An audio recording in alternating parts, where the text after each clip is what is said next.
This is Chris Hansen. Chad doing Rip City Radio here. It's your favorite basketball player, Tyler Hansbrough. This is Jamie Hudson. This is TJ Houshmandzadeh. And I'm going to let y'all know something. Duke sucks and Duke will always suck. You're listening to It Just Makes Sense. It Just Makes Sense.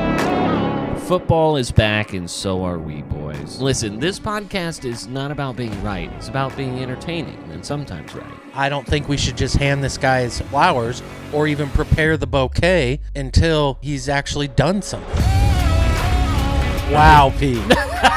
Listening, I'm about to leave. Happened. 5 seasons in, that timing has not improved. What do you mean? I have to disagree. Yeah. I have to disagree. So good. That was probably the most well-timed Peter bit I've seen in years. We're back. Clear eyes. Full heart! Can't lose. Play like a champion! Have you ever had a heartbeat that was like super fast? I'm like, yeah, one time I chugged 2 4 Locos back to back. She goes, that makes sense. She says, "Sir, are you beating at the right amount?" He said, "Always." She asked, how much are you beating? He said, It's an alarming amount, ma'am. 2-3 times a day. Yeah. Enough for me to go blind in one eye. Yeah. I mean, but you've got the heart of an elephant or a Horse? horse. Yeah. What are Maybe? the elephant's got the mind? Yeah, The the memory of an elephant. Yeah. Okay, my bad. You fucking idiot. Well, you are very alive, so congratulations to you. Unlike For now. I was gonna find a way to say something nice about Dikembe Mutombo and Pete Rose, and They did. Pete Rose John died too? Amos, yeah, When did Pete Rose die? yesterday. I did not even see any of that. Yeah, On your he radar? did. No, maybe because I don't follow baseball stuff, but that would have been on ESPN. Yeah. It probably very much was. I only saw Dikembe Mutombo. Yeah. So, and then John Amos, he was in. Let me pull up Full this House. guy. Was he in Full House? Yeah. Oh, Uncle probably. Jesse. No, he was not. John Amos. This guy. If you can see him. He was the actor. He was in, what's it called? he was in Good Times. Yeah. He was in Coming to America. He was in Roots. He was in Die Hard 2. He was in Coming to America 2. A bunch of other stuff too. So Is that R.I.P. Julius to John Campbell's Amos. dad from Remember the Titans? Potentially. I do not have that all listed. I think up he or is. anything like that. So, Well, but yeah. So R.I.P. to them. And, watch that cord. It's pulling things. Is it? Yeah. All right. Kembe was a big loss, man. Yeah, for That guy sure. was doing a lot of stuff outside of basketball. If you're talking about very under the radar, flying under the radar, like unrecognized in a way. for, Philanthropist. Yeah, all the Philanthropic, shit yeah. he was doing since he retired.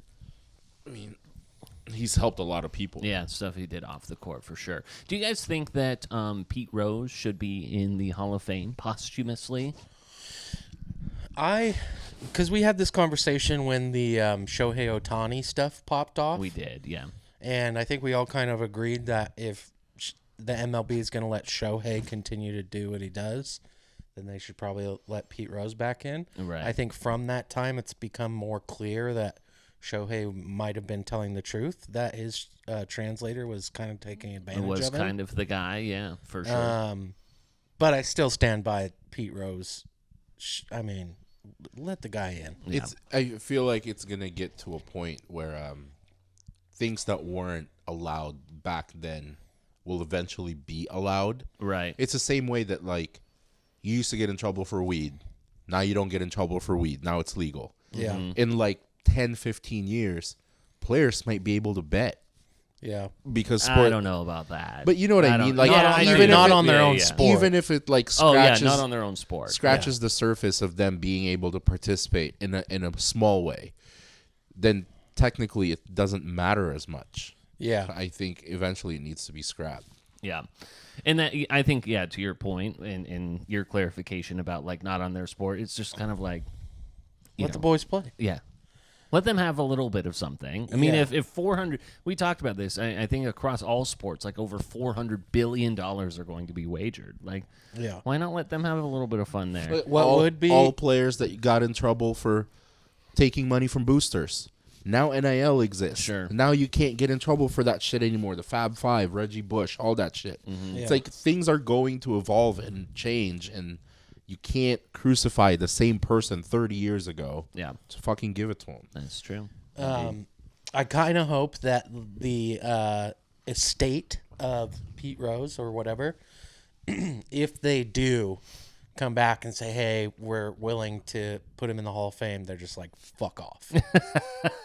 Yeah, I don't necessarily know if they're going to be. They've obviously wanted to advocate for that. They have not been on the fuck off side of things. Yeah. But I hope that if all of a sudden the MLB changes their mind after he's dead, it's like, blow me, dude. Like The baseball, and I mean, like they're a fickle bitch when it comes to their Hall of Fame, right? Because they've got, all of the steroid era guys who they're, blackballing from making it into. Fucking Barry needs to be on there. So Probably number one on the list that needs to be in the Hall of Fame. So who goes in first, like a Pete Rose or a steroid era guy? I think. Probably. Yeah. Yeah. But still, I'm cheating right? on both sides. Barry right? Bonds isn't in the Hall of Fame, or is he? I don't believe that he is. Yeah, He's not, he's number one on the list Yeah, I mean, of Yeah. people who need to make Him, it on there. Mark McGuire and Sammy Sosa. Sammy Sosa. Yeah, sure. I mean, there's probably. I mean, A-Rod's not in the hall, so plenty of guys. The four names I know from Kurt baseball. Schilling not in there from a pitching perspective. Yeah.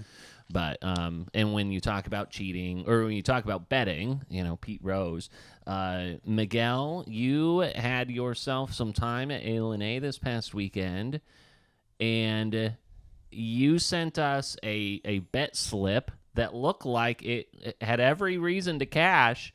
And the one sure thing bet, I guess there's no sure thing betting. What was it, minus 335? Fucking Utah. That was such a good-looking ticket. Yeah. I think that was Cincinnati +3. You had Illinois plus 19. Illinois +19 against Penn State. I forget the other one. Let me see if I can pull it It was up a real quick. favorite. Alabama. Oh, Alabama. Oh, yeah, you did have Alabama. Yeah. And then Utah money line against Arizona Yeah. at home. Which all your other ones were like a little bit of plus money for Alabama, and then you had some like minus 112, minus 108. The biggest favorite Yeah, was minus Utah. 335. Dude, that was so fucking annoying watching Yeah. that game. So, All the talk about Isaac Wilson, not like they're not really they're not losing much by not having Cam Rising. And this dude just played like absolute shit on Yeah. Saturday. Mm-hmm. Sucks. the Isaac Wilson guy. Yeah. Yeah. Zach's little brother. He played like his brother Played in the yeah, NFL. well, Yeah. at least he was playing. They So. pulled a little parent trap. It was actually Zach Wilson. He just wanted to feel Yeah. the juice of playing again. Yeah. He He just wanted to get that some playing ride. time. It was So. the closest I think I've went to hitting. Like I still haven't hit an NFL bet. Came close last night. Yeah. Still haven't hit an NFL bet. That was the closest one. That was a college ticket. Are you talking about at ALNA or just in general? Just like this season. Jesus. Nor you're have bad. season. nor have I. I haven't hit an NFL bet this season. And I'm not betting as much as Miguel is as often, but still not great. I've only hit two bets I've only hit one bet this season, and that was taking Alabama against you versus Georgia. That's the only bet I've hit. Yeah. And that won me 0. That is just we're just even. Just found your way back in. That is wild. Yeah. So I had a couple of bets that cashed, and then a few that felt really good that did not. I at the end of the week, I was up $8. You got to take that. Yeah, I know. I mean, that was the thing because I like early on Sunday was not doing so great.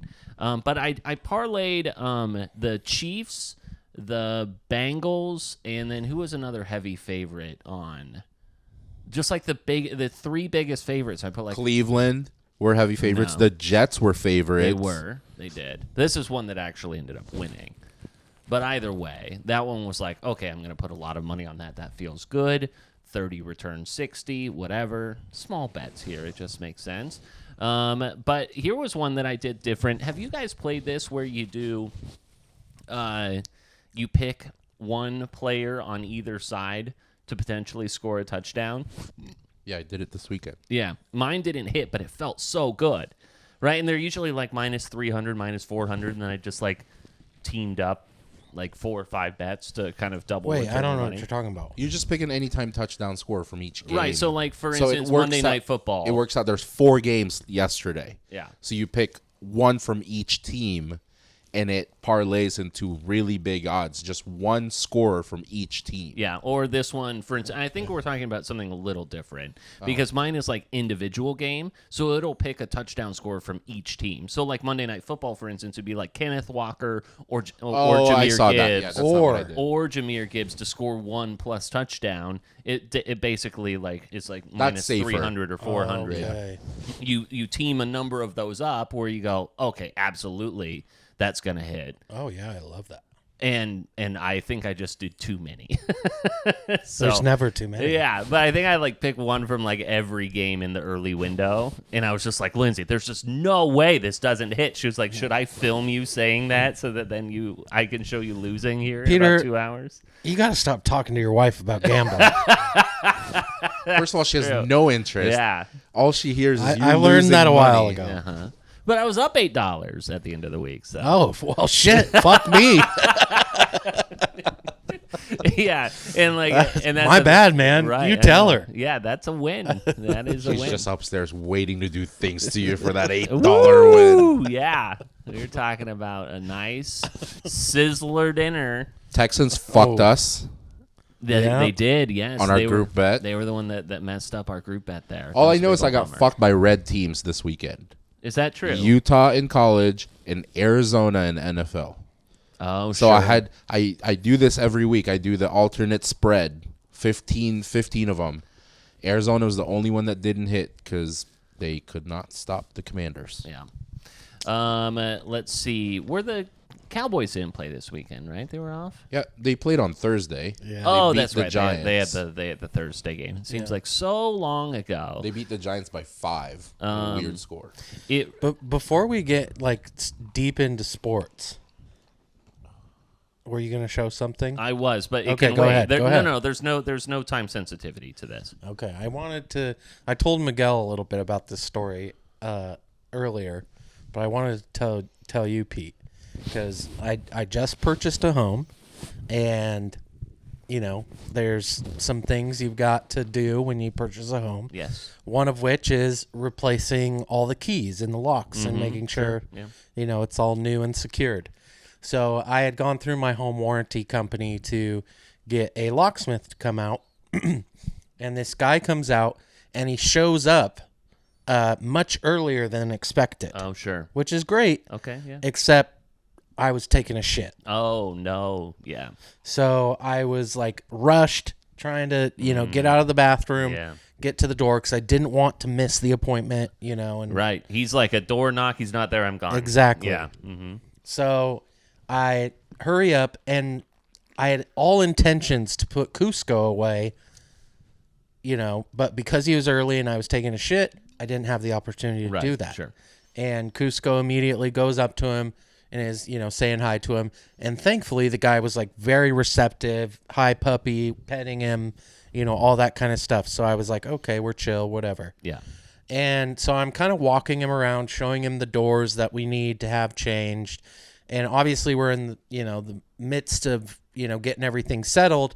So, there's not like a lot of chairs or anything, especially in like our living room. And he decided, the locksmith, to, once I'd given him the layout, he says, okay, sounds good. And he plops down in the middle of my living room, which is a little odd, but whatever. Just like sits there. He gets down on his knees Okay. and he starts unloading his stuff. He opens his mouth. Yeah, I was gonna say. I was like, Unloads his this is the shit. great start to a pornography. Yeah, is it what is. this is. Yeah. And and he's, kind of splaying his tools and shit onto the ground. Yeah, his and tool. He brings out this tackle box looking thing. Right, yes. And he opens it up, and Cusco comes up to him to like sniff and lick his face, and Cusco puts his paw on the corner of this tackle box thing. And whatever was in this tackle box, like, starts to fall out and like fall into the wrong sections and things. Okay. And when I tell you, this guy had a meltdown. Yeah. An absolute meltdown. Yeah. He was not holding back at all. Like on you, on the dog, on just in general. He essentially, as soon as that happened, he goes, "Oh no. Oh no," like yelling. "Oh no, oh no. This, I cannot believe this. Like he I just cannot witnessed believe the murder. this. What do you know what these are?" I'm like, "No, I don't." And he was like, "These are pins that I have to use to, like, figure out the lock and stuff." Yeah. And he said each one of these pins are organized by thousandth of an inch. Oh no. That is actually really frustrating. I see his frustration, but I think it's just the extra. Yeah.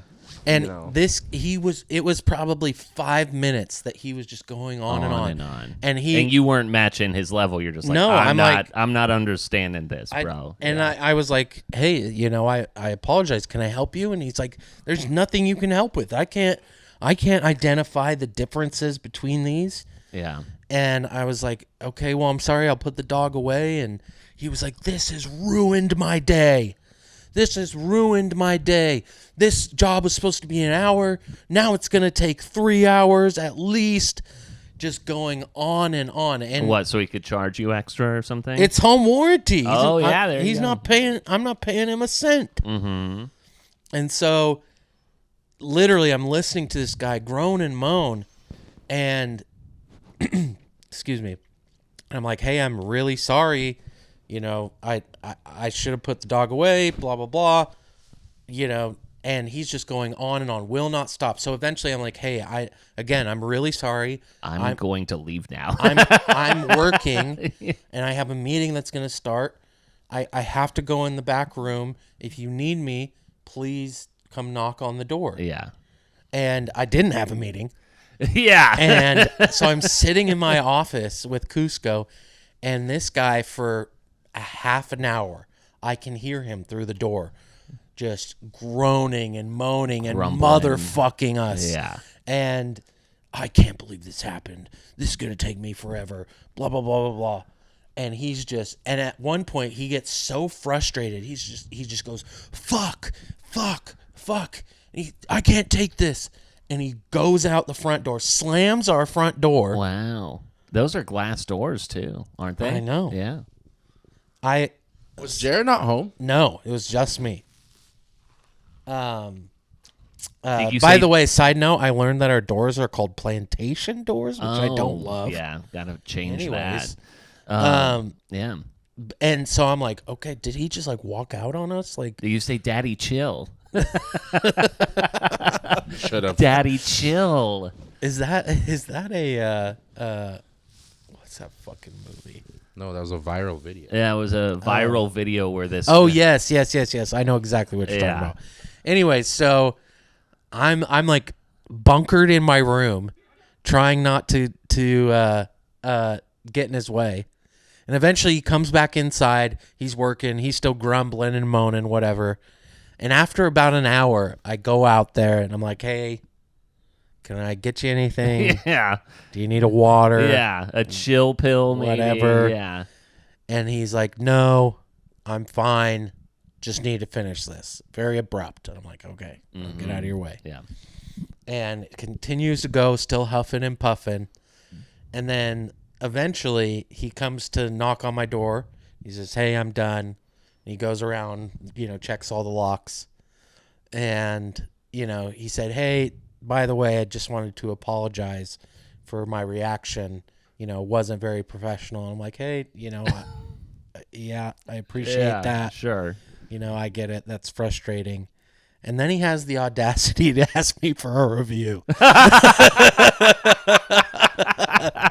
And I was like, I don't think you want me to leave you a review. Like in the moment, or is there like an online portal to do that? Or there's he's like, you're going to receive a link. Okay.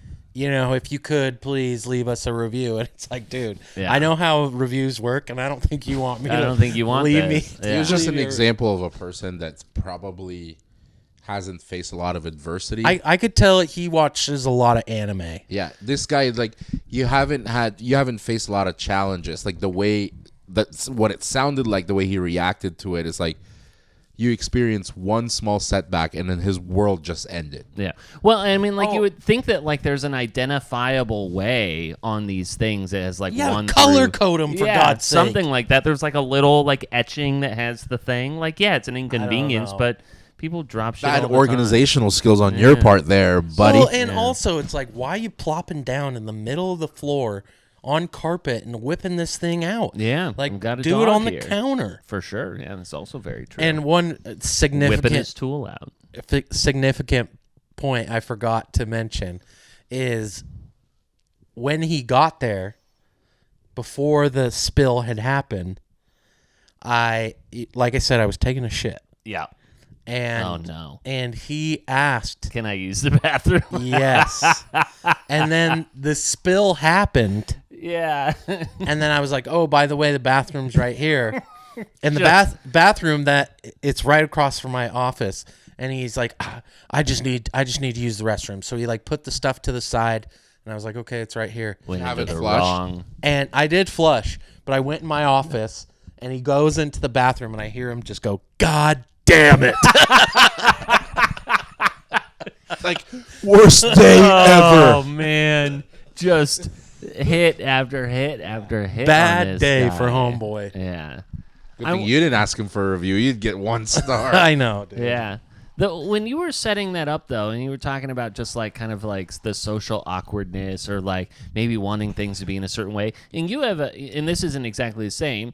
I mean, you have a brother with Down syndrome. Mm-hmm. I wondered, and my wife works with kids who have autism. I wonder, I was like, does this kid have a little bit of tism in there? A little bit of He autism? definitely could have. Yeah, maybe on the Asperger's? spectrum. A little Yeah, on the spectrum I- type of a thing. I would not be surprised. So, He definitely was giving iPad kid anime yeah. vibes. So Which absolutely no, absolutely more and that's just something where he And- found his safe zone. He loves having things in a What an certain way, and it gets ruined. Yes, right. what an occupation for somebody with autism. Right, I exactly. feel like they would excel. Yeah, and so maybe that led Could to be. it, Not that going to make stuff. any assumptions. Yeah. Either way, not a great reaction. Yeah. And I tipped him, and I said I apologized about everything that happened. Not going to leave a review. Yeah. What do you call the service? Lights out. Okay. Wow, Pete. For people who are just listening, about they have to- no I'm about idea to what leave. just happened. All right. We've got a button now. Hold Oh, on. wow. Wow. Five seasons in, that timing has not improved. There, I mean, What do you mean? It was I have to perfect. disagree. Yeah. I have That to was so disagree. good. That was probably the most well-timed Peter bit I've seen in years. I've been working on that for the last God. 22 minutes of this You've been pod. clenching your asshole for an hour thinking about that. Lindsay goes, you get to a point where you're just not listening to me anymore, and you have something in your brain you're just waiting to execute off of, and I've been holding that one in. Oh, yeah. Just like you're... If I was to quiz you on that story, you've got nothing. No. season and a half. You've Yeah. been thinking about that for a What's season. funny and a is that didn't translate at all to just our listening, just the listeners there. Yeah, go check out our YouTube. There Yeah, you go. Then you YouTube. can see Pete's greatest bit. At official IJMS. We now have, in an interest of making the studio a little bit more convenient for us and workflow and A all little that. more turnkey. Yes, we've got ourselves a little Bluetooth. It's called a light switch. Yeah, Did you so just it's take him? lights. Did So you there just go. took him We're off the again. stand and mounted them on the roof? Yeah.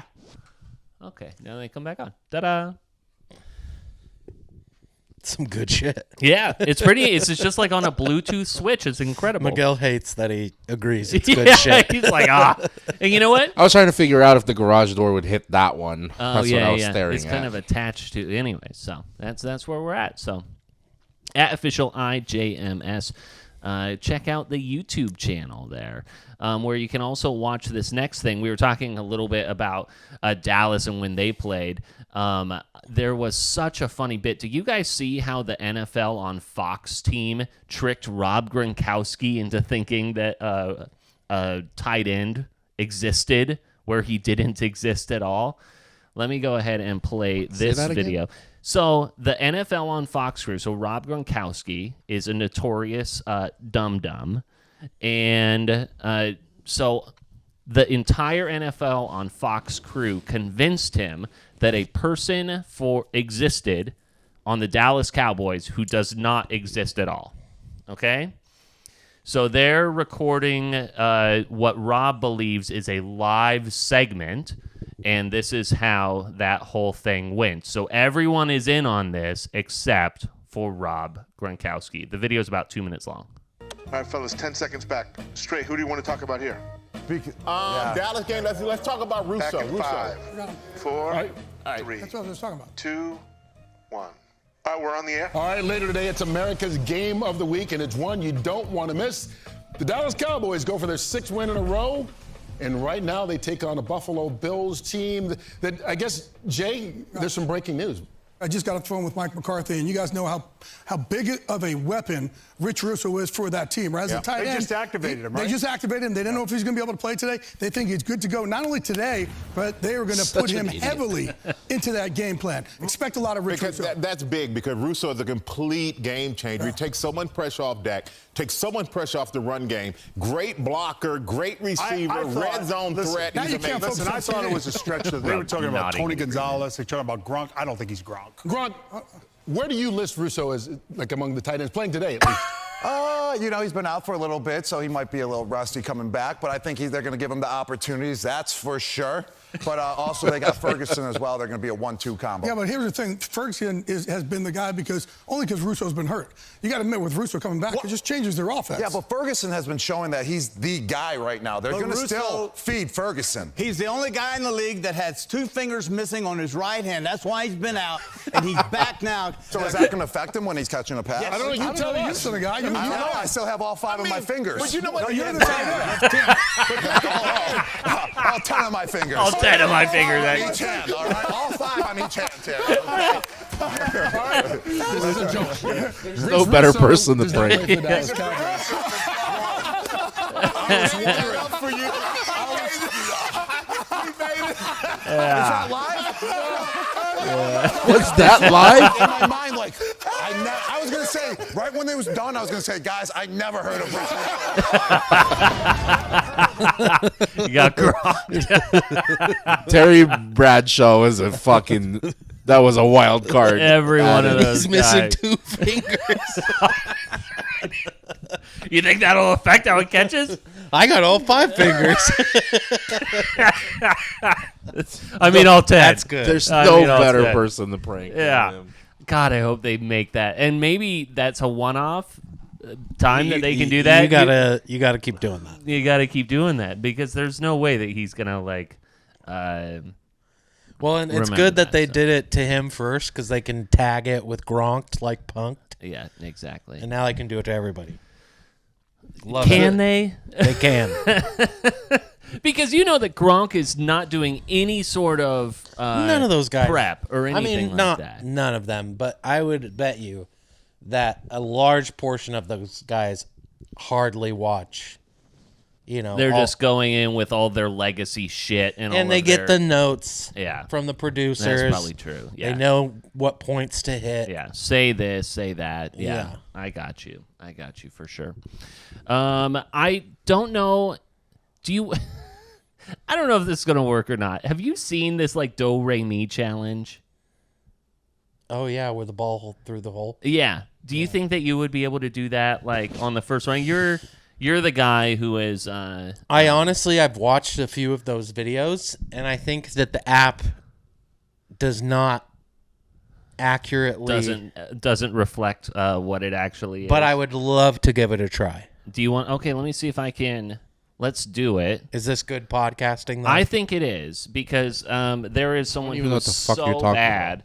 So there is. Okay, so let's go ahead and show the very viral clip that is going on right now. Hold on. Go ahead and go away there. There's a viral clip of a girl who is not very good at singing.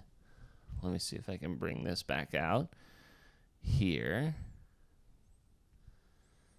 Okay, so we've got this girl. Beautiful woman. Yes, she is trying her darndest. She is the cutest ever. I love her. I've watched this about 5 times, and she is a case of resilience and perseverance. And here is her version of the Do Re Mi.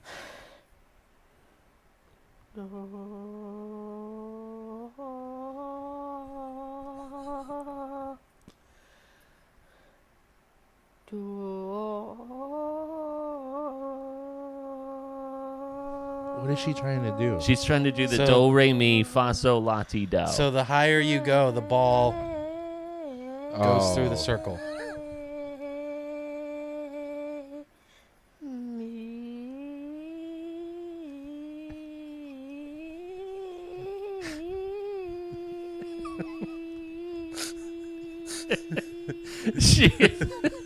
I'm sorry. I'm terrified. She was so happy. She fist bumped on that one.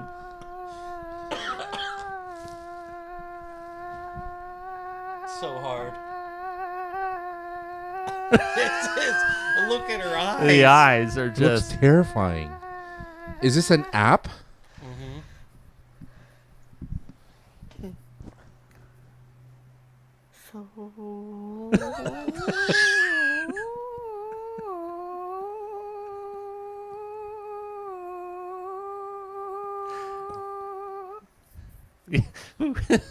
Fist bumps. Oh, God. This is hard to watch for a multitude of reasons. Yeah. All right. She kind of sounds like a teapot that's getting ready.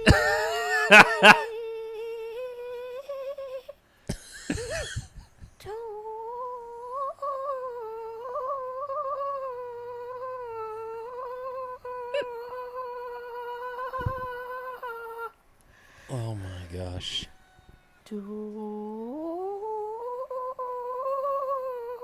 Oh my gosh. All right. Imagine she's playing this while you're having sex with her. She got it. Sounds like she's scaring Atta people. girl.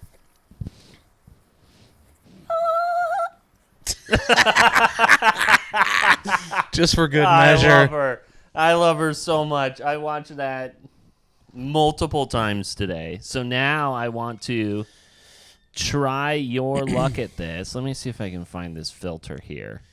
So I have no idea how this is going to go for you, but here's Braxton. Do I just tap or hold? Is this recording it? This will record it. Do I tap or hold? I think you just tap it.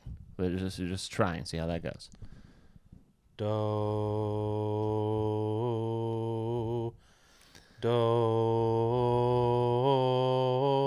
It's not moving at all. It's not? Do.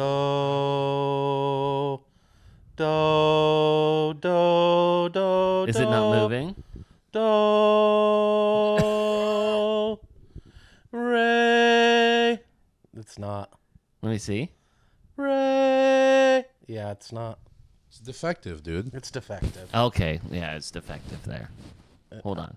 Are you on Ray now? Ray. Maybe I need to be closer? I don't. Ray. Yeah, it's not going up. Yeah. Defective. Scam. Right. It's a scam. It's a scam. Either that or Braxton is tone deaf, or you will have to listen to us. Do re mi fa sol. You will be That tone voice is deaf. too deep.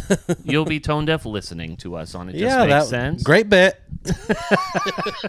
You guys just missed out on an incredible Incredible bit. Emmy-winning bit. Holy shit! What Emmy, a bit, Emmy-winning bit. Miguel. I think it was Lights Out. Lights Out bit. Saw that coming. Fucking Yeah. Sean Merriman, Lights Out. That's the timing right there for you. Now we got to turn it back. There you go. All right, Thank you. let's get See, this, you're let- bought in on the bit. Let's get this back on let's track. Get back on track. Let's get back on track. The lights are like completely fucking with my Yeah, eyes. don't stare at it like that. Miguel's inner thoughts for the last 5 minutes have been like, I hate. why am I here? Yeah. Why do I associate with these guys? I wanted it to work, but I did too. Yeah, that's what we impromptu podcasting there. So, what a game on Saturday where I didn't feel like it was very much going to be a game. Alabama takes a 28-point lead over number 2 Georgia. Is this playing again, or is that my child? Who's Brody home? out. All right, my child's home now. Only to fall trail with just a few minutes go, 34-33. Only to then in one play come back 76 yards on an incredible pass. What's the name of the guy who caught the pass? I can't remember his name now. Ryan Williams. Yeah. The 17-year-old kid. The 17-year-old who apparently just has the audacity to do everything. Apparently, like after that game, Dude, imagine being I don't care how good you are. You're 17 and possibly the brightest lights in college football. Yeah. A Georgia-Alabama rivalry. To play like that, to make a difference maker type of catch. It was an incredible catch. I mean, this kid had fucking ice in his veins. He had like 12 catches for 150 yards. It was insane. And then he goes on Instagram and he changes his profile picture to Mike Vick with a bunch of dogs. I didn't see that. Yeah. You can't do that, man. You can't do that. That's too bad. What's the thinking behind I that? think that his whole thing was that they killed a bunch of dogs, bulldogs. Oh. I think that was the that's play. kind of I think that was the play. Step too far. Yeah. That's where it's like, That's okay. too bad. I really like. So He is 17. Did you see his fucking? He said kill everybody. We could blame it on the. Do you know where that comes from? You have no idea what the context behind that is, right? No, I don't know the context. That's but fucking awesome. I'm fine with it. But that is a tribute to Alvin Mack. Do you know who Alvin Mack is? I don't. One of the best football movies ever, The Program, with James Caan. Never seen it. Alvin Mack is the fucking psychotic linebacker with eye paint that says kill everybody. For a 17-year-old to know The Program, which is a movie from 1993 with a tribute to Alvin Mack, that's what I fucking loved about him. And then he ended up playing like that. Yeah. It was an incredible game. And the thing is that, and I don't fault the guy for putting the kill everybody on his eye black. A little too far on the Mike Vick stuff, but whatever. It's always killing humans. It's always going to be too soon. That's okay. And then here's Peter checking in on the game.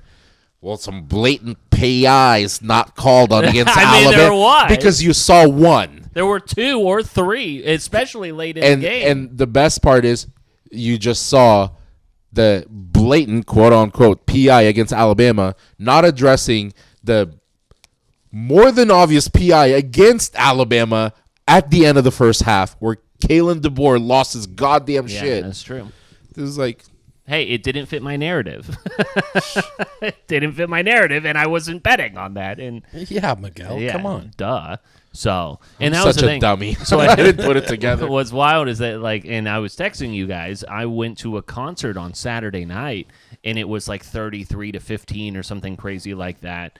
When I left, I go, let me just check in on this Alabama-Georgia game real quick, and I missed that score to make it 34-33. I was like, how the hell did this happen? And then right then, you had the 76-yard strike. So. Did you watch the whole game, Braxton? I saw all but 20 I was minutes popping in and out throughout the whole game. You know what's funny about the game? Not at any point did I think that Alabama was going to lose. I agree. It felt Except like for even when they walked out. Not once. When it was 33-28, even when Georgia took the lead, I felt What like about 0-0? What about before the game starts? Yeah, you were uncertain there. Yeah, I didn't know. But what a no question. Shit. Well, no. But I mean, there's like a confidence thing. Like you see the guys walking out. You see kind of like the temperament of people. I don't think that's an unreasonable. I don't think my take isn't from before the game starts. It's like once the game was going. Oh yeah, I mean everything went their way. It was more like with the Georgia comeback. Did I think Alabama was going to lose? No. Yeah. I felt like they came out of the second half and just kind of took it easy, but. It just felt like Milroe wasn't going to lose. Yeah. God, when you're Kalen DeBoer and you're talking about, the passing of the torch from a legend in Nick Saban to then like run circles around Kirby Smart the way that Kalen DeBoer did is such an incredible flex. He is carving his name. Yeah, into the Urban Meyers and the Nick Sabans and even the Chris Peterson. Chris Peterson had, built the reason we know Boise State. But I think Kalen DeBoer is carving his fucking name into that list. Do you know? I agree that he is very good. What he's been able to do with Washington, especially last year. But let's pump the brakes a little bit. We're not saying he's there. I think he's carving his name to not be a part of that list eventually. Like he is on his way. He's on the waiting list to be on that list. 3 good seasons, not 4 games.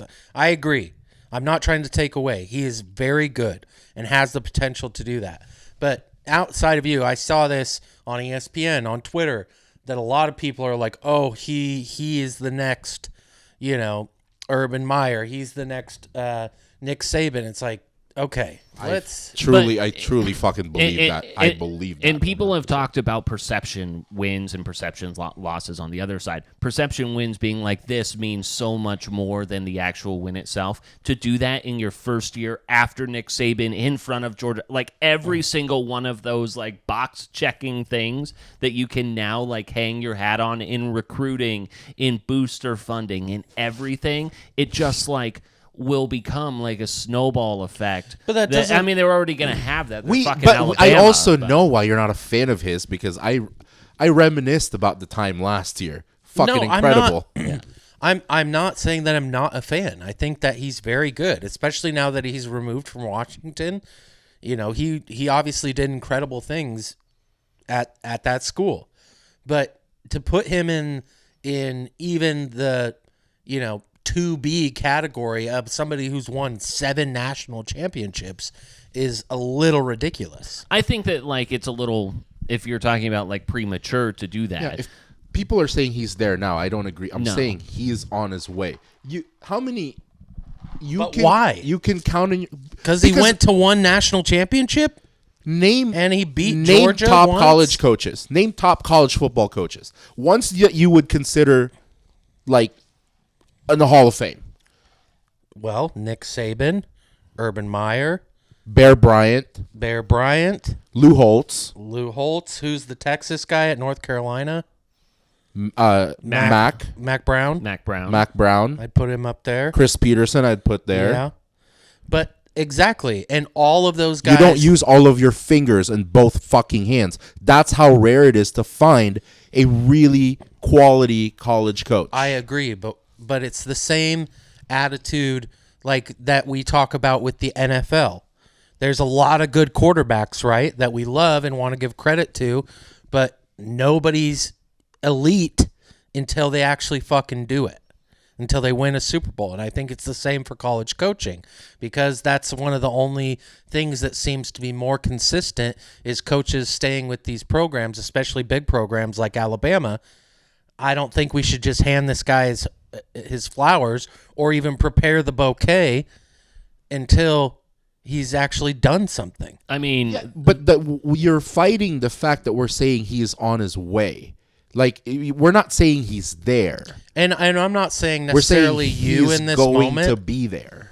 I'm saying that the general public, there's a lot of people that are putting him in this group of names that we just named, and it's like, guys, let's pump the brakes a little bit. Okay, but like, let's also look at the resume. I mean, you're saying like he's 108-12 as a head coach. In the Pac-12, he was coach of the year both years. He went to the playoff in one of those years. Now he's here at Alabama doing exactly what Nick Saban has done, would do, or anything. And again, I'm not necessarily anointing the guy, but I mean, like, when you are like looking up and down, it's like, is there potential here? I think that absolutely. I think the difference between a player and a coach. I don't understand the fight on it. Yeah, I think the difference between a player and a coach is a player could be in this position, and you can fight like they're not going to be anything, or you can say, oh, they are going to be something, but it can change. It's easier for it to change in a heartbeat. When you spot a quality coach, it usually stays that way, and it only gets better. Let's take Washington, for example, last year. Did anyone, it's easy to say at the end of the season, well, they were stacked. They had Jalen Polk. They had fucking Rome Odunze, Michael Penix Jr. They were stacked. No one predicted they were going to go fucking undefeated. Yeah. No one predicted they were going to go to the national championship. They gave Oregon their only 2 losses of the season and got in their way to be in the playoff. A Bo Nix-led, really good Oregon team. Washington ruined them. There's no worse team to ruin Oregon. Yeah, that's true. Yeah. Not even Oregon State. It's Washington. Yeah. And now look at Washington. Yeah.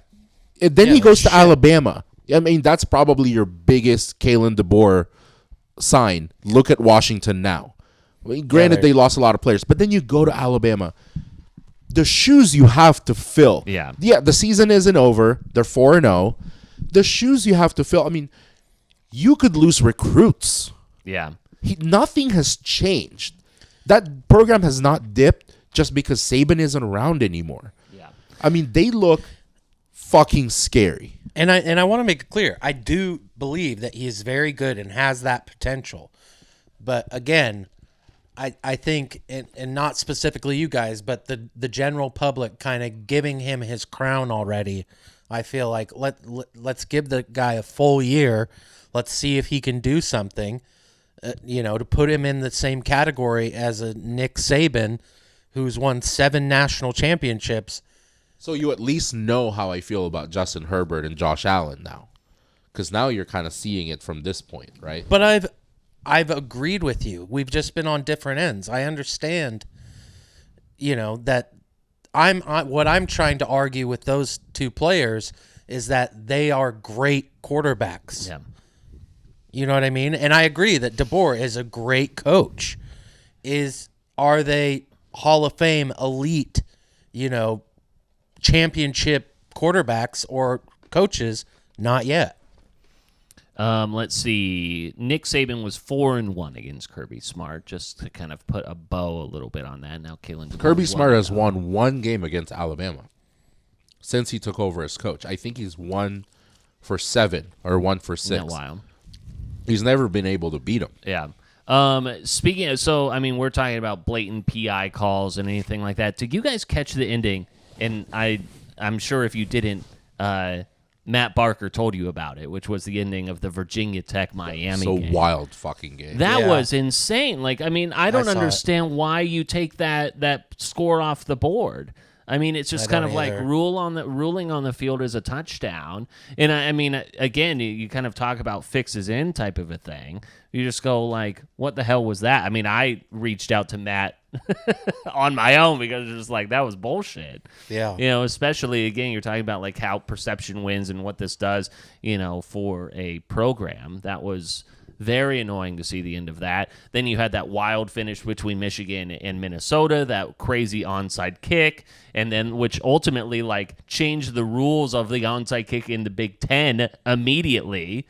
And then you had the end of the Oklahoma-Auburn game, which was also kind of a fun game. So you know what I did? I think the last game of the night on Saturday was Oregon-UCLA because it kicked off at 8.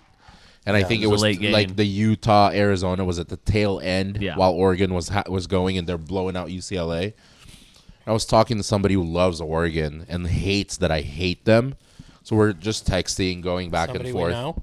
Huh? Anybody no. we know? No. Just hate, like, we're just texting back and forth. We're like, how do you like Oregon beating up on UCLA? And I thought so many ways that I could respond to it. I can go me 15 years ago and just really be petty and be childish and immature. Yeah. I can take the sort of high road, which is not really the high road. Let me guess what you told him. Because you responded. Take a shot. It says, text me after the Ohio State game. No, I didn't respond to him at all. I just pulled up YouTube and watched the both Washington games last season. And this is how I know I've grown up. Yeah. So yeah, I didn't engage. I didn't continue engaging. You didn't Jake Gyllenhaal jarhead. No, I didn't. I didn't engage. I just, to make myself feel better, I watch both at length, like highlights.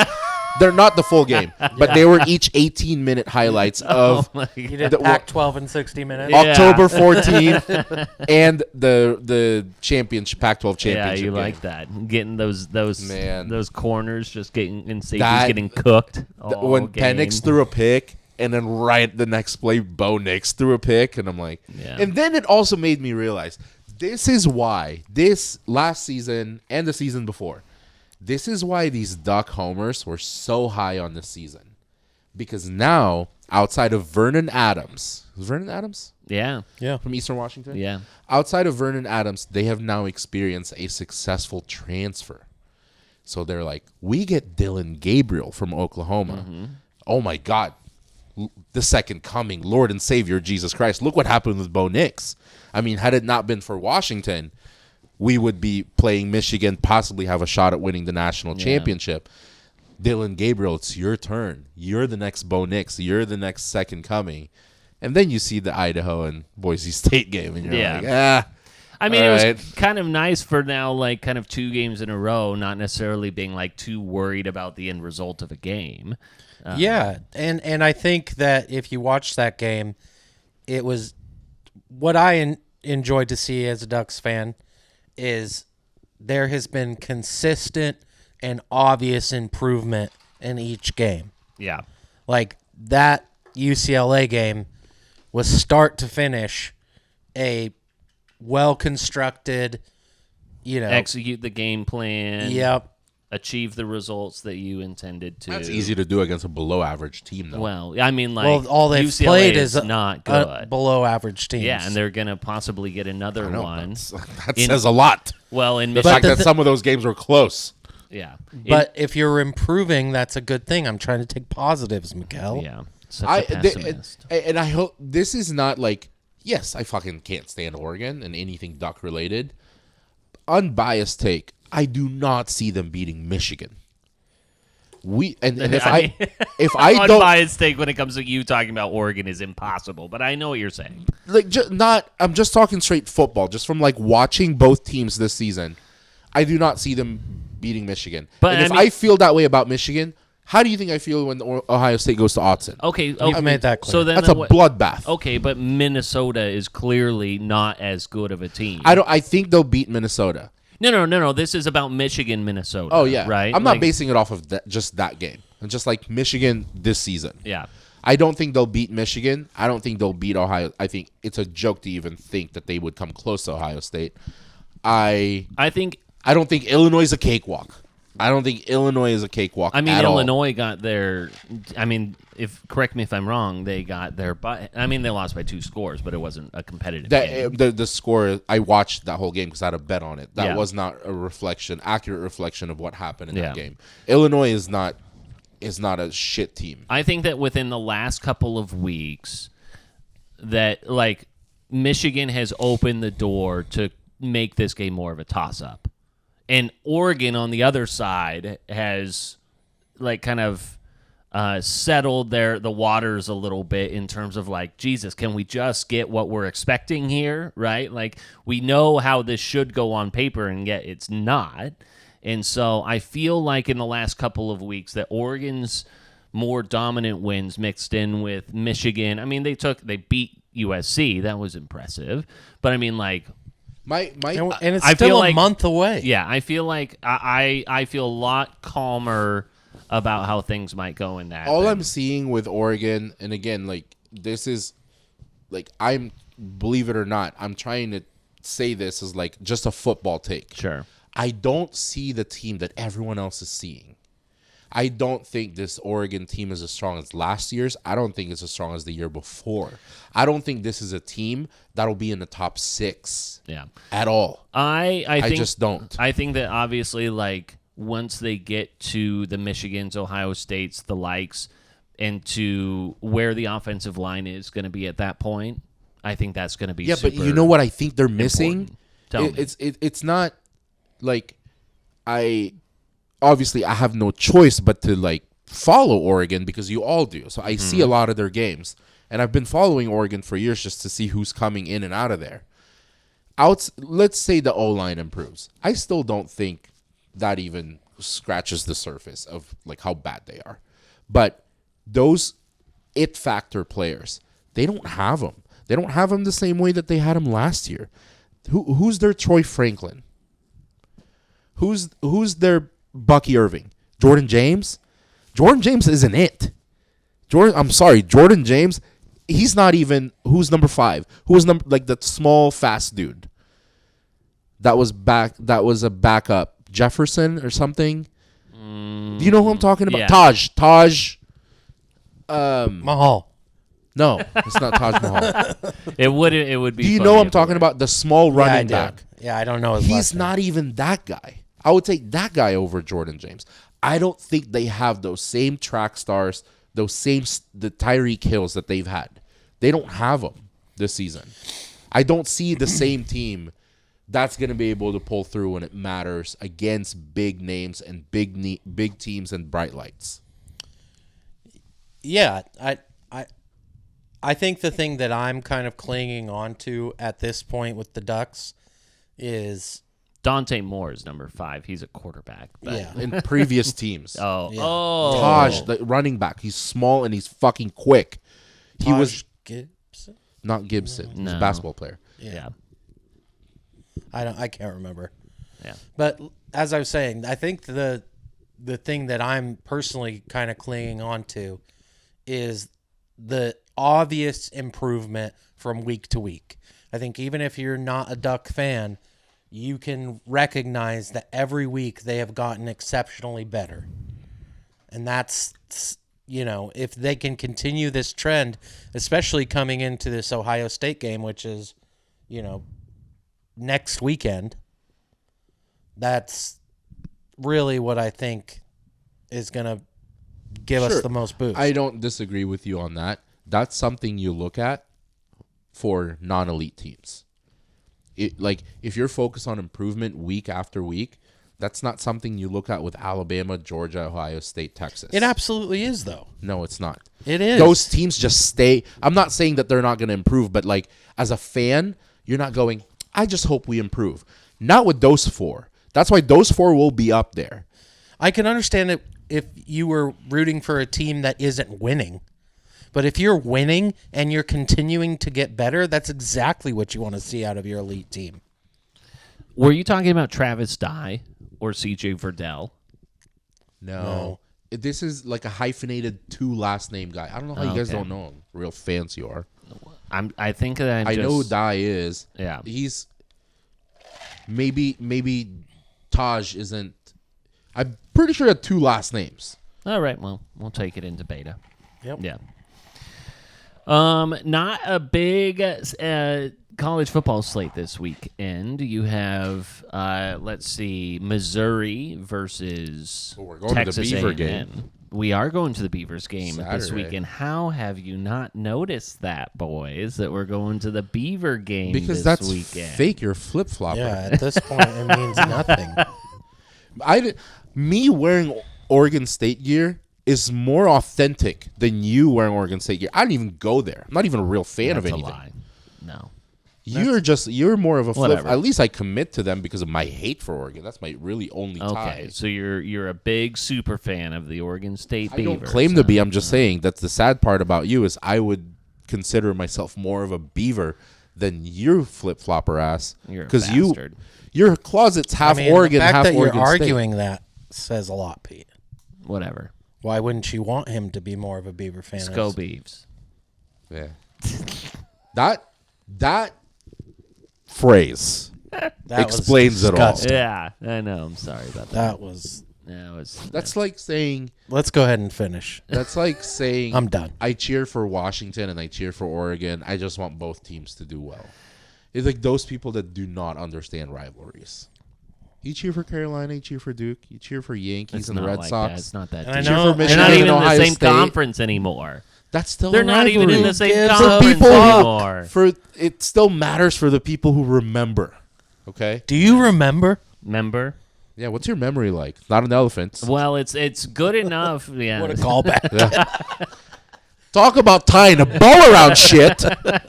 It's good Lights out comment, huh? It's good enough to remember that the Eagles have lost 10 of their last 13 games. The Eagles have. Finding so every good, way to man. just trash Jalen Hurts. It's not about that. No, it's this not podcast that. just finds every way to trash on That- Jalen Hurts. okay, and to you're build up taking it build up there. Herbert and Allen No, every nobody- time. This was more a Sirianni thing, and it was also going to talk about the first part of this NFL thing. I want to do a State of the Union on a number of teams. The Eagles are one of them because what you had You hate said. black hold on. quarterbacks. No, shut up. What you had said is that you thought that Saquon Barkley and Jalen Hurts were going to be better than what they were going to help overcome the deficiencies that the Eagles have. And what we've proven is that that's not true. And you're basing that off of what? 4 games. You're basing They're it. 2-2, and it's a bad 2-2. So you're basing that off of 2 games ago where he didn't have his best receiver. You're basing that off of last game where he didn't have his 2 best receivers. The other 2 wins, I think Saquon had 156 yards and like 3 tugs in one of them. The other one, he had like 120 and 2 tutties. So Jalen Hurts missing A.J. Brown and then A.J. Brown and Devante Smith. I don't know. You don't think that's a factor?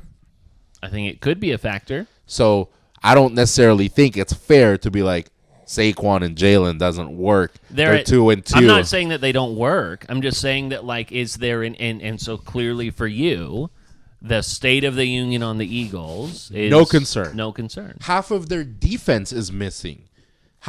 Now the question is, can those guys come back within the season and make a difference? Sure. I don't fucking know. Yeah. I don't follow them close enough to do that. Half of their defensive players are missing. 2 of their wide receiver 1 and 2 are both hurt. I am not gonna judge a 2-2 Eagles and be like, I don't know about this. And you can remove the 10 of the losses of last season, whole new season. Yeah. Saquon is running behind the best line in his entire career. Yeah. Well, that's one thing I was going to say. Probably the anchor of their offensive line, Lane Johnson, is also out. Yeah. I mean, they're beat the fuck up. They're dude. dealing with a first-year, not a rookie, but a first-year center. So State of the Union on the Eagles is not concerned yet. Just not concerned at all. Think about Not concerned yet. To put it in perspective, I'm not concerned. Yeah, maybe not concerned yet is the right phrase. But think about this to put it in perspective for 2 storied franchises, right? Cowboys are 1-3. The Eagles are 2-2, missing half of the fucking team. Yeah. That matters. It does. No one's hurt with the Cowboys. All these guys got paid. How come they're doing so fucking bad? Sure. The Eagles are just finding a way to just make it happen. Sure. And they didn't lose to a shit team. They lose to a Tampa Bay team that we anointed to win the goddamn division the beginning of the season. Cool.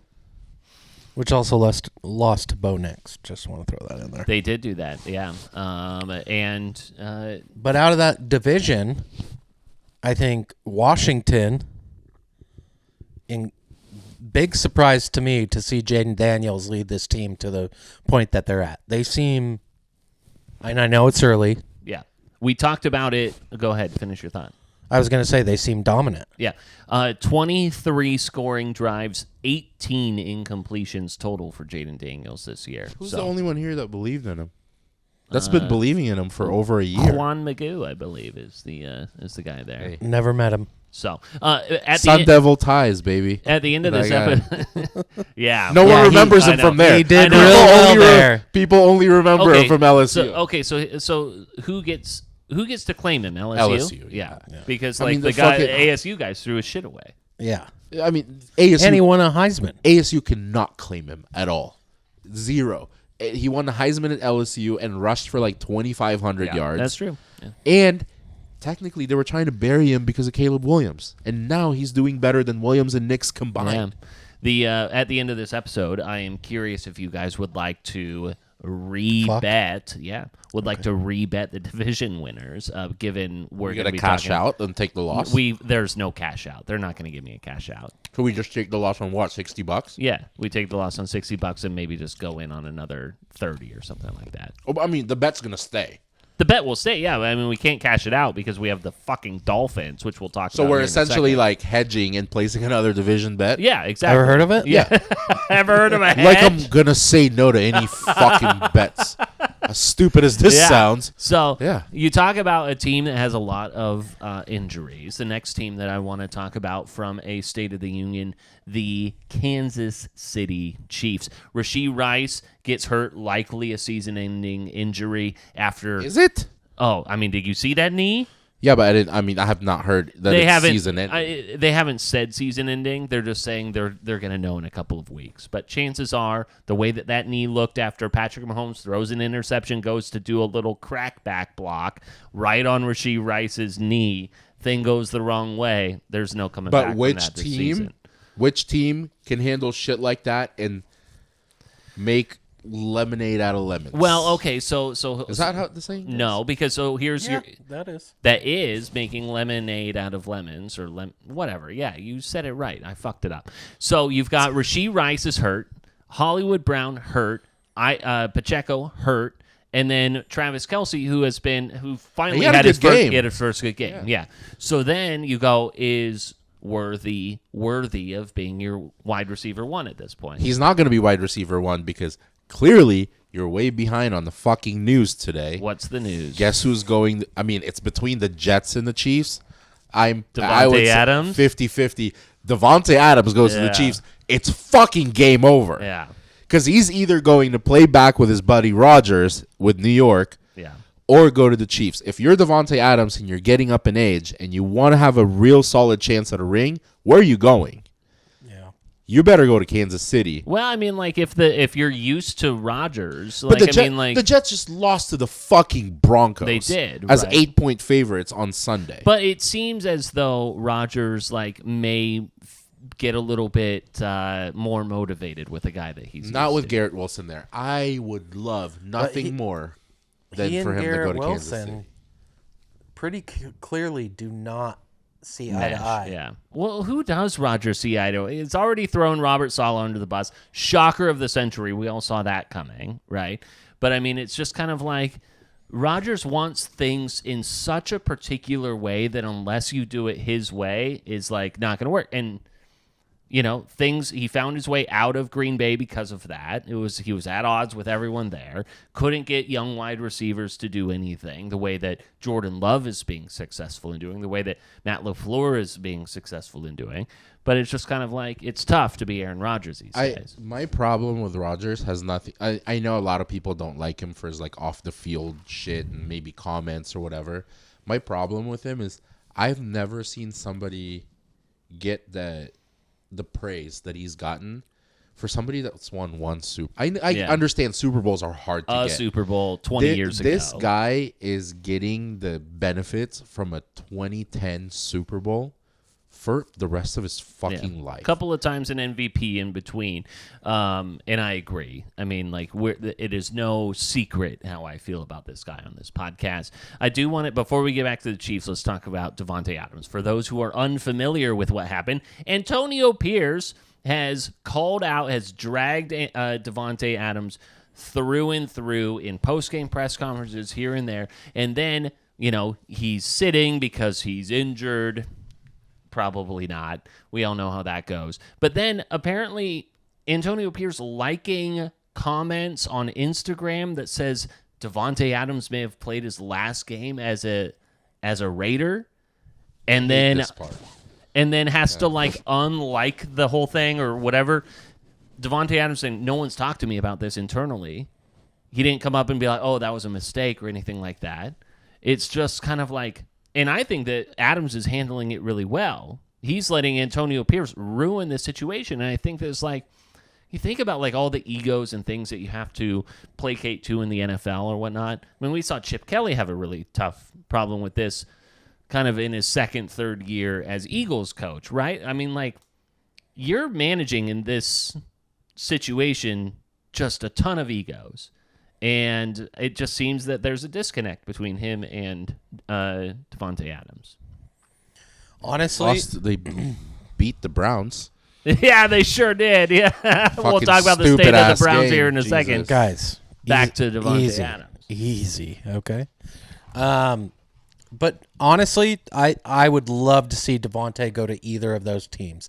I think if I'm him, I'm saying, hey, Aaron, sorry, buddy, I'm trying to win a Super Bowl. I'm in the last, 5 years of my career, if not less, and that's what I'm here for. You didn't bring me one when I stuck by your side all those years in Green Bay. Here we are. Sorry, buddy. The Raiders are wanting at least a second-round pick plus additional draft compensation. You have to be like, okay, is this worth it? Is this what gets us back over the hump? That type of a deal.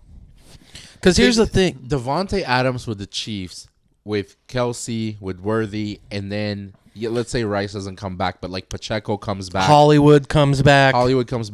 Their backup tight ends aren't horrible tight ends like Gray. Watson and Gray. They've got P. Ryan. They've got that Carson Steele. Steele did jack fucking shit in fantasy, but continue. He keeps fumbling. Yeah. Fourth string, third string. But him there, how much people hate the Chiefs already, it would just be fucking glorious. Yeah. I totally agree, and that's the villain era for sure if you're a Taylor Swift fan. So go on. Okay, come on. Just bail me out. Gay. Fucking asshole. Such an asshole. Gay. Nothing else fit that moment. I don't know what else to say. Yeah. It made sense. That made so much sense. Yeah. Anyways, I agree with Miguel because I feel like bring Devante on. He's going to bring a spark to the team, obviously, when you're kind of at a weak point with injuries. Hollywood's going to come back. All these guys are going to come back. Obviously, Rashee Rice is probably not. I mean, his injury kind of reminded me of Chubb's the way. Yeah. So it's probably he's going to be done. But that's a spark that, I mean, I feel like if you're any other team in the NFL, it's like, oh, here they go again. As far as the Chiefs go. Yeah. It's like they just find themselves in the right position to pick up the right people at the right time to continue to be dominant. Yeah. They can find themselves doing that yet again. They'll have to because, with where they're at right now, I am more than concerned about their ability to win a Super Bowl. Now, could Pacheco come back at just the right time and then all the injury stuff they work out early in the season? They're a 4-0 team, right? They just kind of keep scraping. The funny thing is, your concern comes from just how high the bar is with that team. Sure. You're concerned about a 4-0 team that's beat up because the bar is so high for the Chiefs. Though. They're bad beat up. I am less concerned about the Chiefs and the Eagles than I am with Cowboys and the Niners. Sure. Those are the teams I truly believe the Niners are not going to see an NFC championship in the next 5 years. I think they have exhausted their they've had their shot. They've had 4 in a row, 5 in a row. These guys are only getting older. McCaffrey now has tendonitis in both fucking knees. Yeah. Kittle's always hurt. They're asking Debo right now is like the Damian Lillard of the Blazers. Let's have you do way too much, so when it matters, we can't have you on the field. I am all I've heard since you said no NFC championship in 5 years. You're saying going to or winning.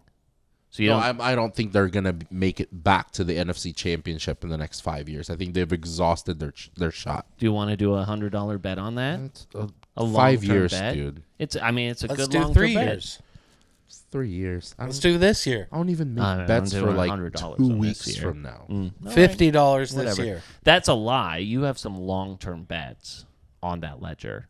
There's one. All right. Well, there's one that is you're not scared. reliant on, like, it could end. The only long-term bet You're that's just there scared. is Josh Allen or Joe Burrow, who's going to win a Super Bowl first.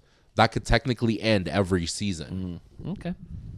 So one thing I'm willing to commit to. Brown State of the Union. How about that?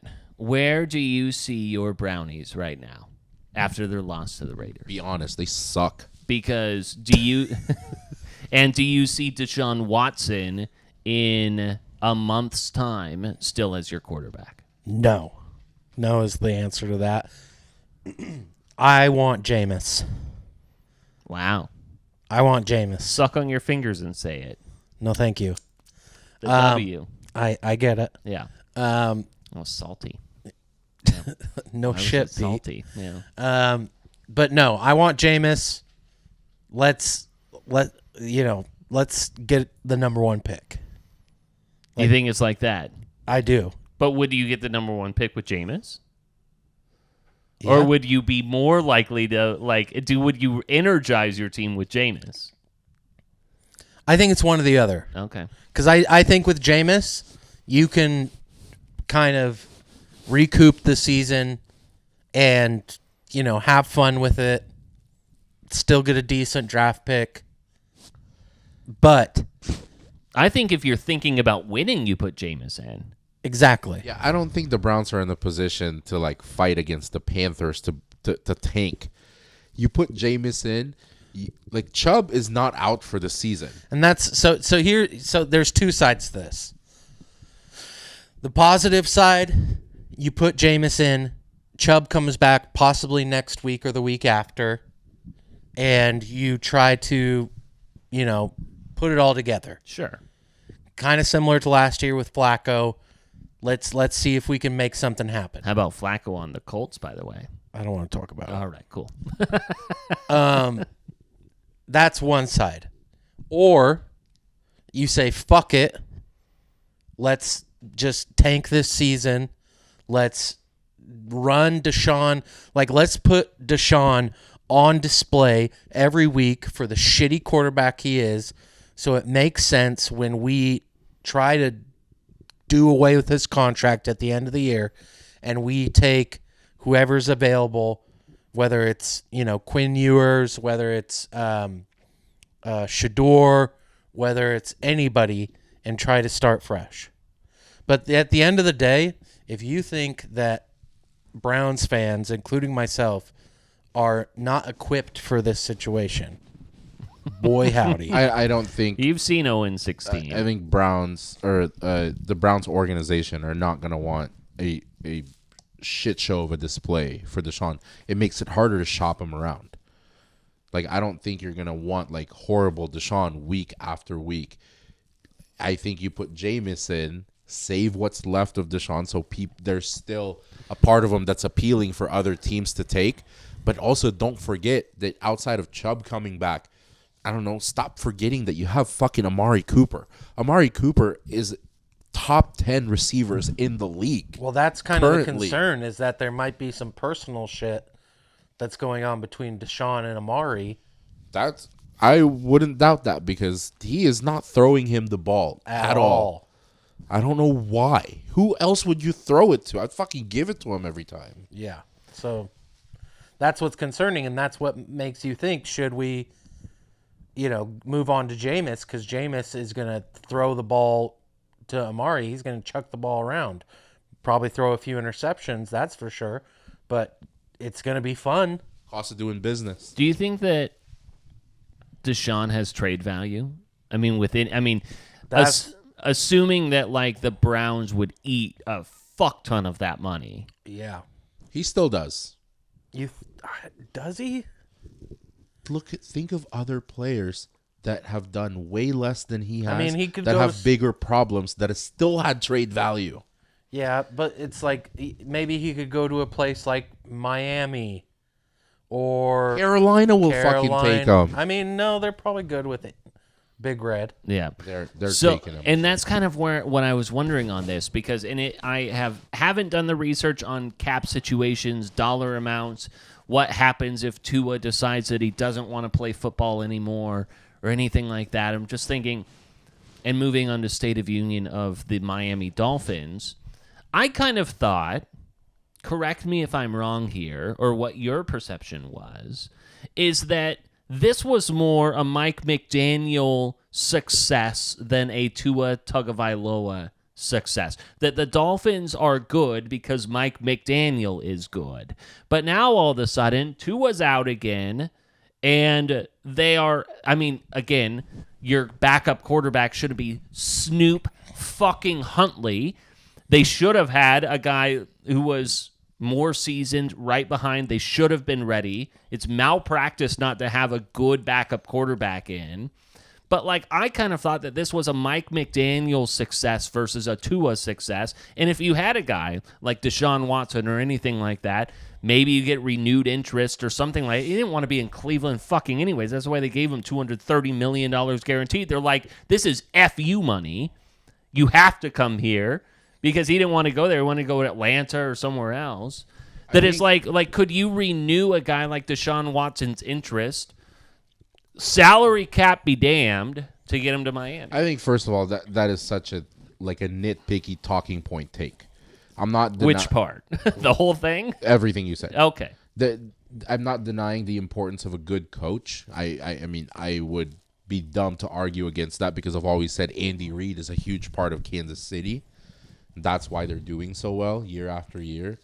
But to take away the fact that Tua is the reason why Miami is good, the importance of the quarterback position in the National Football League, and to think it was all Mike McDaniel is a fucking ignorant take.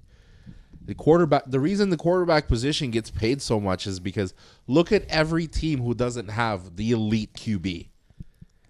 You think it's because Tyreek Hill just makes it happen? You think it's because Achane just is so good? Look at Achane last night. The reason he's able to do the shit he can do is because Tua gets the ball to fucking Tyreek and Waddle and whoever else he has. And then it opens him up.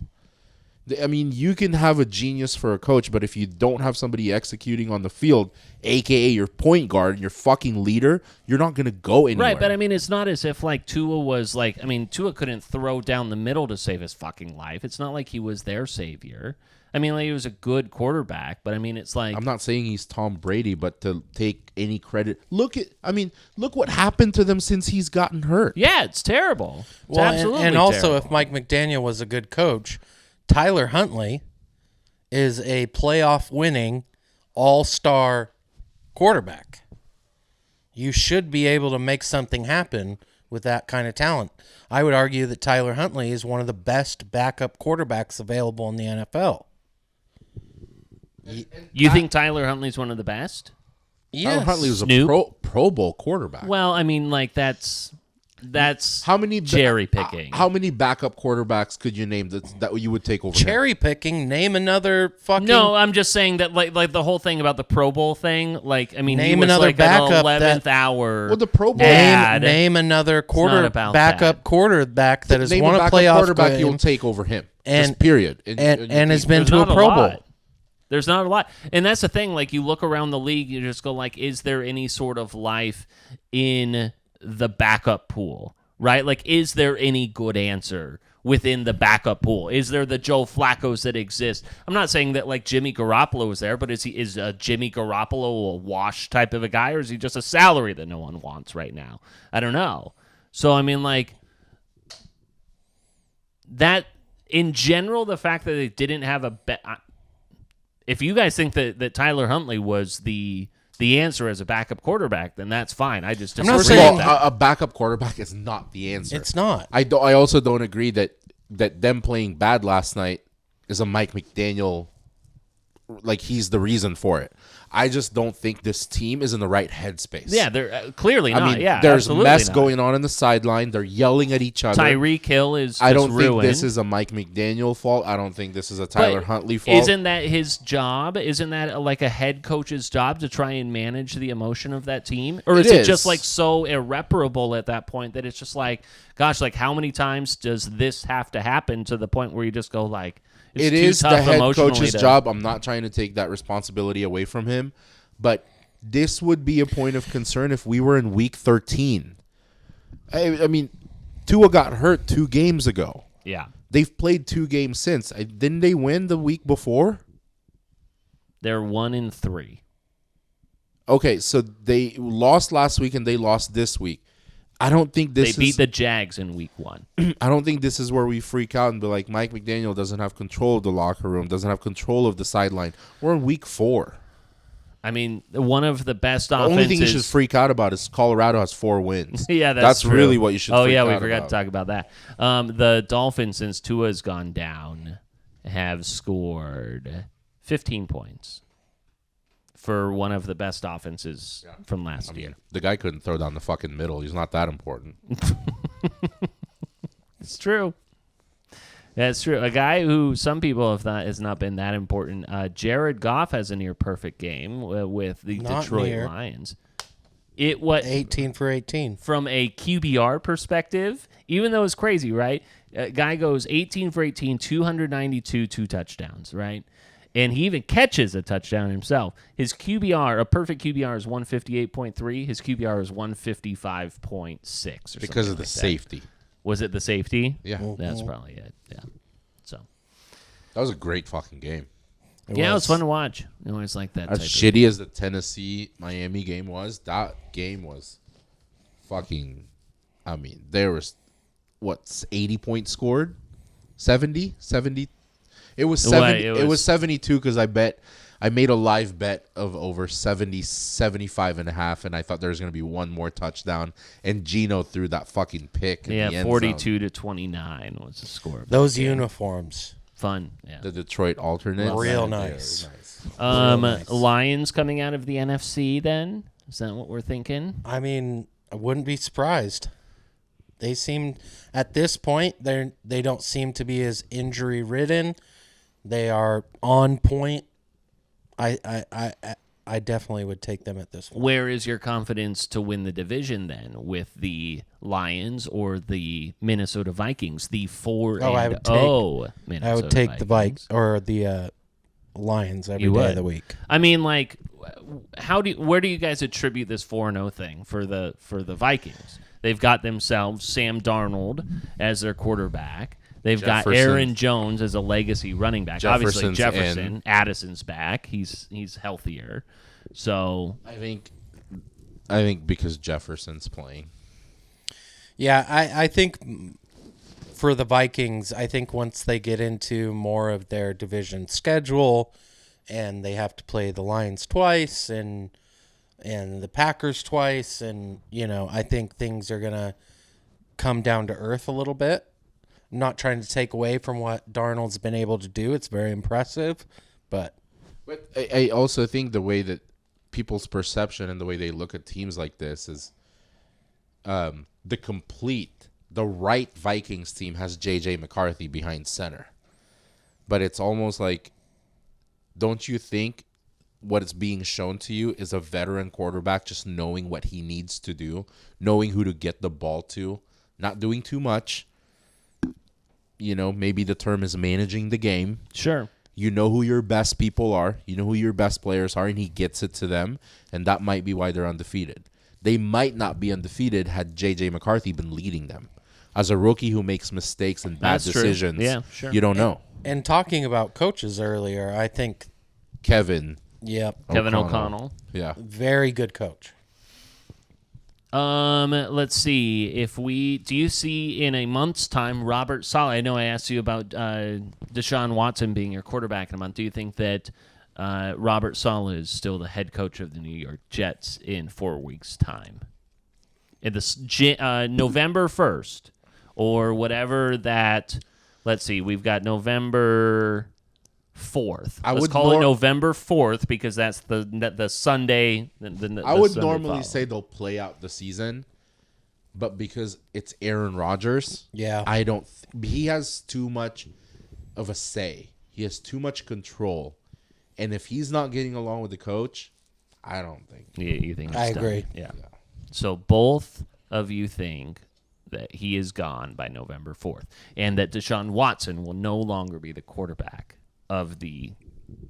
I don't know that's about more that. That's more of I a don't hope. know. Yeah. That's more of like what's best for the Cleveland Browns. Sure. What's best for my fantasy team with Amari Cooper is for Deshaun Watson to not fucking exist as their quarterback. But the Cleveland Browns never do what's best for them. Right, that's also true. Very good point. We have talked, and I teased this earlier, the idea of possibly going with another division winners bet.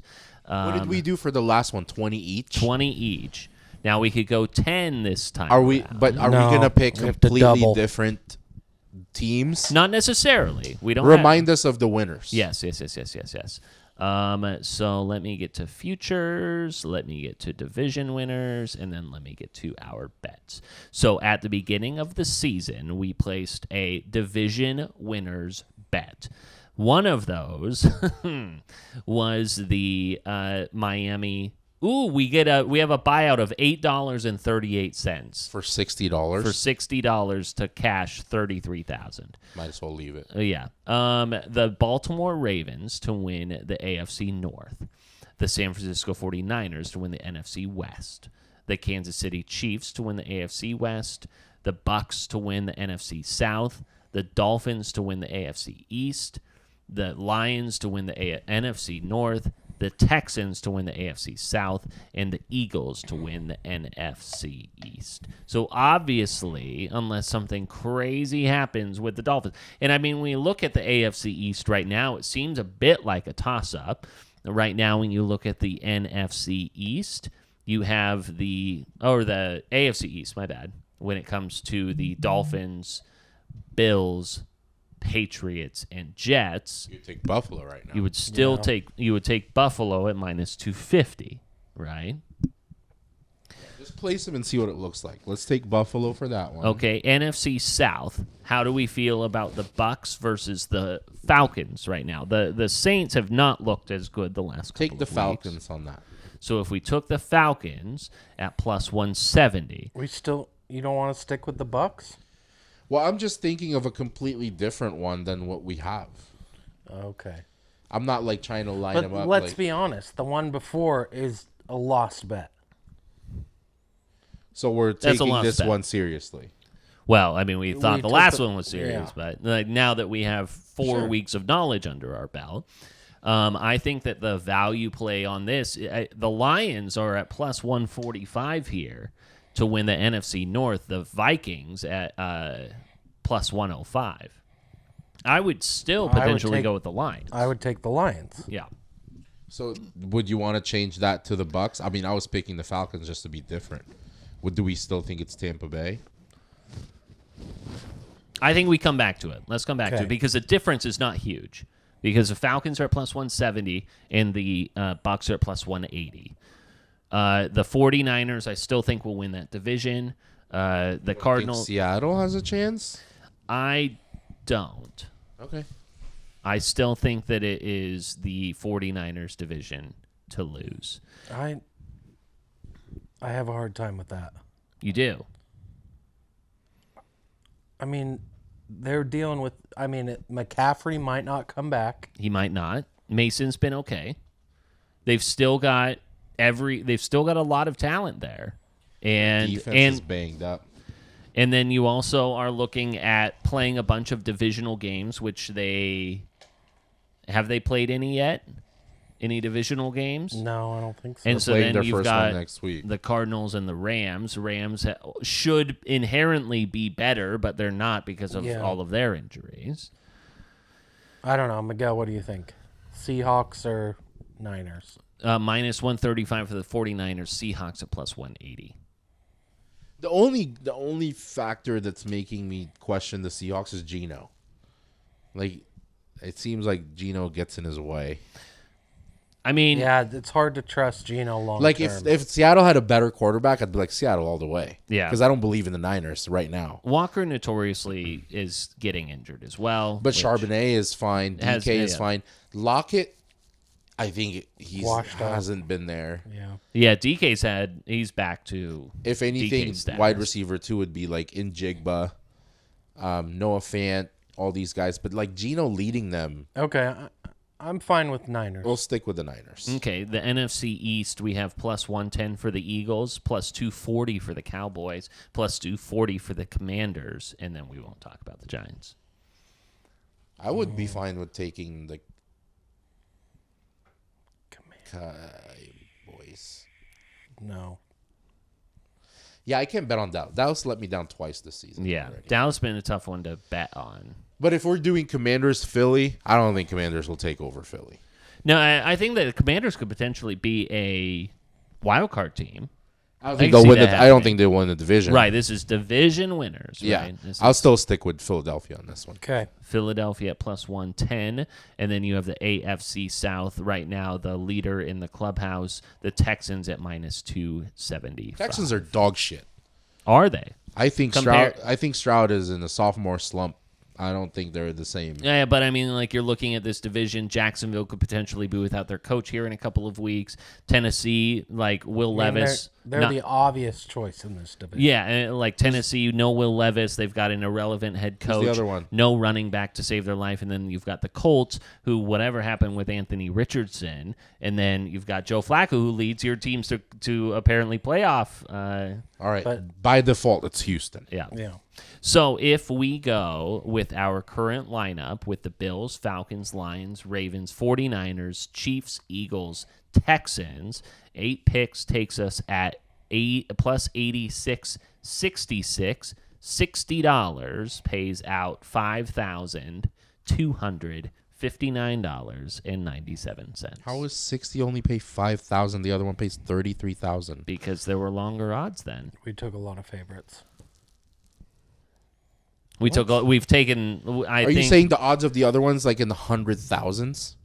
The other one was at like plus 80,000 or something. Something wild. Yeah. The only like right now we are picking every favorite except for the Lions.